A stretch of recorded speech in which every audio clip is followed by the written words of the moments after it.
Alors, on va plus loin avec vous, Bruno Darroux, bonjour. Alors d'abord, pourquoi cette réunion? Bonjour Que Cynthia. cherche à faire Ursula von der Leyen? Bah, écoutez, Ursula von der Leyen, elle est sous pression, politique, les événements de Ceuta ont créé des divisions, à l'intérieur même de l'Union européenne sur cette question toujours très sensible, de la politique migratoire de l'Union européenne. Donc ce qu'elle essaye de faire là, c'est d'abord d'apaiser les choses et de maintenir, l'unité, des 27 membres de l'Union européenne sur cette question.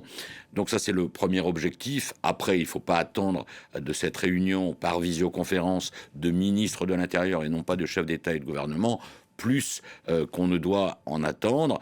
Ça doit permettre d'apaiser les tensions entre, d'un côté, on l'a vu, l'Espagne, hein, qui accuse les autres pays d'avoir été égoïstes, enfin en tout cas certains pays de l'Union européenne d'avoir instrumentalisé cette crise en dénonçant une immigration incontrôlée et donc en imputant la responsabilité de ce qui s'est passé au gouvernement espagnol, et de l'autre donc des pays emmenés par l'Italie, le Danemark, l'Allemagne ou la Hongrie, qui disent que voilà, le gouvernement espagnol a peut-être été trop laxiste dans cette affaire et qu'il faut absolument durcir encore la politique migratoire. Après, il y a un certain nombre de pays, le Portugal, l'Irlande, la France, qui ont refusé d'entrer dans cette instrumentalisation, qui ont, c'est le cas de la France et du Portugal, quand même renforcé les contrôles à leurs frontières. Alors en France, c'est côté évidemment Pyrénées-Méditerranée, et au Portugal, c'est péninsule ibérique, mais qui n'ont pas voulu aller au-delà et qui ont même apporté leur soutien à Pedro Sanchez.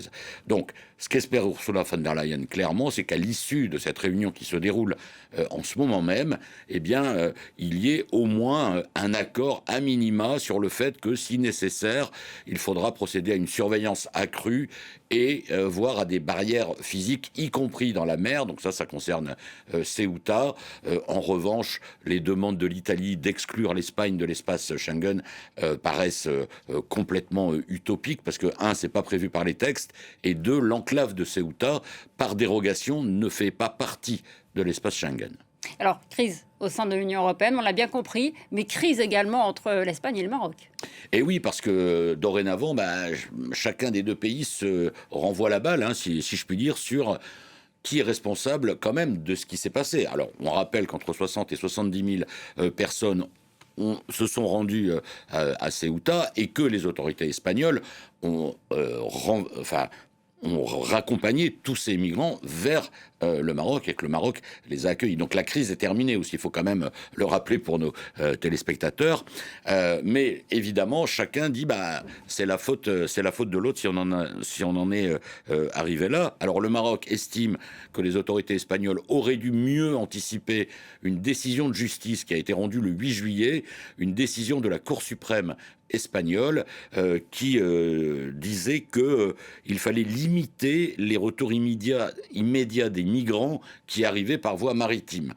Donc, cet arrêt a été amplifié, déformé sur les réseaux sociaux, et ça a laissé croire, sans doute, à des milliers de personnes que eh bien, l'entrée à Ceuta était ouverte, d'où cet afflux massif. Alors, les Espagnols disent non, pas du tout, et le Maroc dit nous n'avons pas fait preuve de laxisme, parce que l'Espagne accuse le Maroc en disant vous avez laissé passer toutes ces personnes, et le Maroc rappelle que autour de Ceuta et Melilla, qui sont donc ces deux enclaves espagnoles en territoire marocain, il y a 24 000 membres de forces de sécurité, et que le Maroc aussi joue sur la dissuasion, c'est-à-dire qu'à chaque fois, il récupère sans difficulté tous les migrants qui tentent de franchir illégalement cette frontière entre le territoire marocain et les enclaves de Ceuta et Melilla. Et merci à vous, Bruno Darroux, pour ce décryptage. Évidemment, nous continuerons à suivre l'issue de cette réunion, donc visioconférence des ministres de l'Intérieur des 27.